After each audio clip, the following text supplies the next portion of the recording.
By narrating a story to our little stars at night, we are not simply being physically close to them, but emotionally too. It's an opportunity for them to share some quiet, relaxed, quality time with us, away from the rush and stress of daily living.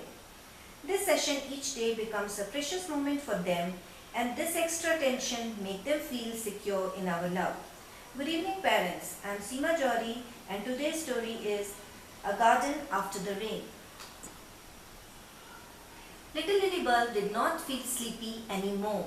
Oh, I can't see a thing. It must be spring, she yawned. The young lily was lying dormant inside the hard soil in Nima's garden for long. She was hungry and thirsty and was afraid of the darkness around. So she decided to push herself up, but the soil atop was not soft. She could smell the first scents of the spring, but that was not sufficient.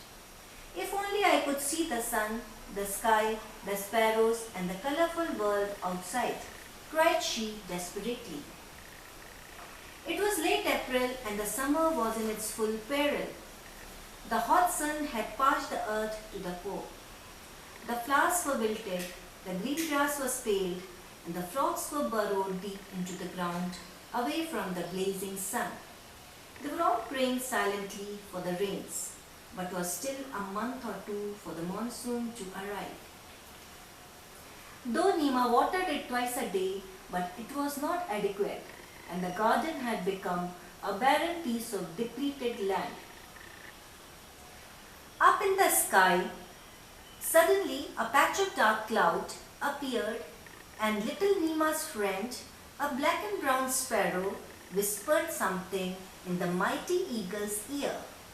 And lo, the big bird flew high up to the black mist and requested it to rain. The generous cloud threw a shadow over the garden soon, and a summer storm followed the next. The gusty wind blew later with thunder and lightning, and big drops of water splashed down then on the thirsty garden. Rain, what a wonderful rain! Exclaimed Nima and came out in the garden. She was drenched in no time. She looked at the kind-hearted sparrow which had taken shelter in a letterbox, and they both smiled at each other fondly. With the summer rain lashing at the garden, the birds sat silently and enjoyed the cool gust. The plants and the leaves moved back and forth in gaiety, and the frogs came out and started croaking. The colors came back to the balsam, and the leaves were green at last. When it had done all it wanted, the little cloud said goodbye to the sparrow. It went on its way then to drop a little of its precious rain on some other needy garden. Nima waved the black cloud with a little white handkerchief and sang, "Big, big cloud, old and grey, it's so wonderful that you rained. Now birdies dance and froggies play. Thank you, cloud, for a blissful day."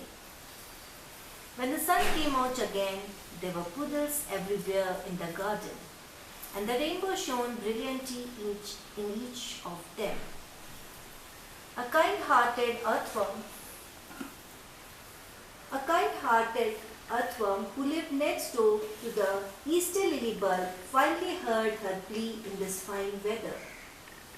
Taking pity on her, the worm then dug and dug all around the topsoil and made a hole. And a warm-hearted snail puts a trail which ran from down to the top to show her the way. The young lily trotted up to meet the spring. She smiled for joy. She could see a lush green garden around and a beautiful rainbow above. The flowers shook off their raindrops in brilliant flashes of colors over little Lily, just to welcome her. Thank you, children. Have a good night's sleep.